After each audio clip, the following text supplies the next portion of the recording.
Guys, कैसे हैं? Video बनाऊंगा जापान वीज़ा के ऊपर। जापान का वीज़ा लगा है, ये वीज़ा है भाई का, और अपने इंस्टाग्राम के अकाउंट के ऊपर भी अपलोड करूंगा जिस तरह बाकी वीज़ा लग के आते हैं। और जो जापान के ऊपर बात करूँगा, डॉक्यूमेंट्स चाहिए, इसके लिए बड़े सिंपल से डॉक्यूमेंट्स हैं, हर वीडियो में बताता हूँ मैं। जापान का एक चीज़ मैं बताऊंगा, जापान के लिए अगर आपकी ट्रैवल हिस्ट्री है या आपकी ट्रैवल हिस्ट्री नहीं है, ये चीज़ का कोई फर्क नहीं पड़ता।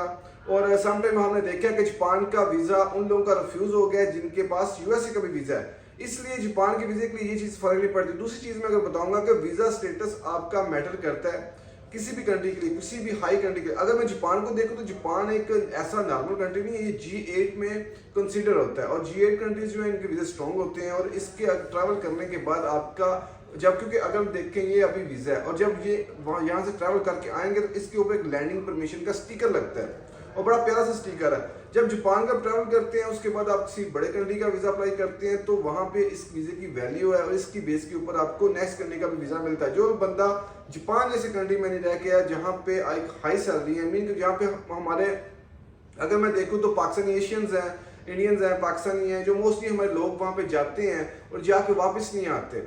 और वहाँ पे क्या होता है कि जाके वापस ना आने की वजह से फिर ये कि क्योंकि उसकी रीज़न ये है क्योंकि वहाँ पे हाई सैलरी है और वहाँ पे कमाना शुरू कर देते हैं। और जो बंदा वहाँ पे रह के वापस आ गया, इसका मतलब है वो जस्ट टूरिज्म पर्पस के लिए वहाँ पे गया और घूम के फिर के वापस आ गया। और अब इसकी इंटेंशन ये नहीं है कि वहाँ पे किसी कंट्री दूसरी में भी जाएगा और वहाँ से होकर वापस नहीं आएगा। इसका मतलब है ये बंदा जाएगा वापस आ जाएगा, इसका लिहाजा ये टूरिज्म पर्पस के लिए ही जा रहा है। तो इसलिए जापान एक टूरिज्म के लिहाज से या ट्रैवल हिस्ट्री के लिहाज से अच्छा कंट्री है। आजकल अगर मैं टिकट्स की बात करूँ तो टिकट्स आपकी महंगी आ रही है, लेकिन मैं एक चीज़ बताऊंगा कि अगर इसके साथ आप दो कंट्रीज का ट्रैवल कर सकते हैं।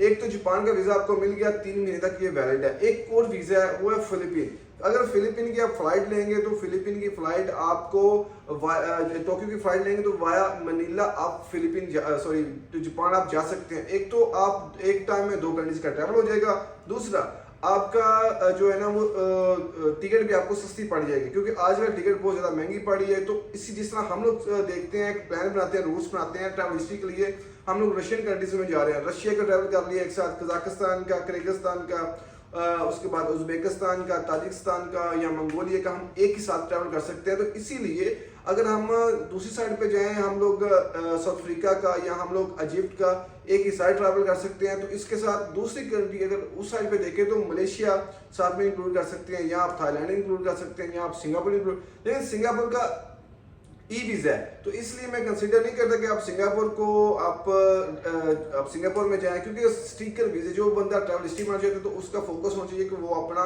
स्टिकर वीज़े उसके पासपोर्ट के ऊपर लगे, और स्टिकर वीज़े की वैल्यू भी है। और अगर मैं इस बार की बात करूँ, देखें इसके ऊपर मोरक्को का भी वीज़ा लगा हुआ है, और बाकी इसके ऊपर अगर कोई बंदा देखेगा तो इसका इजिप्ट का तुर्की का वीज़ा लगा हुआ है। तो इसलिए इसके बाद अगर मैं देखूं तो भाई का यूएई का वीज़ा है, और पीछे अगर मैं दूसरे पासपोर्ट तो इजिप्ट का वीज़ा लगा हुआ है।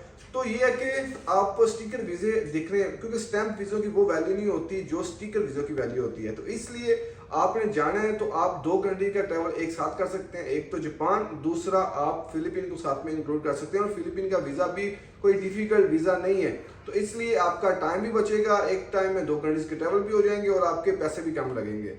तो मेरे ऑफिस की लोकेशन आपको इस वीडियो की डिस्क्रिप्शन में मिल जाएगी, तो नंबर वगैरह भी वहाँ पे मेंशन होगा। जो लोग डायरेक्ट मेरे ऑफिस में विजिट करना चाहते हैं तो वो कर सकते हैं। तो इंशाल्लाह मिलते हैं अगली वीडियो में। अल्लाह हाफिज़।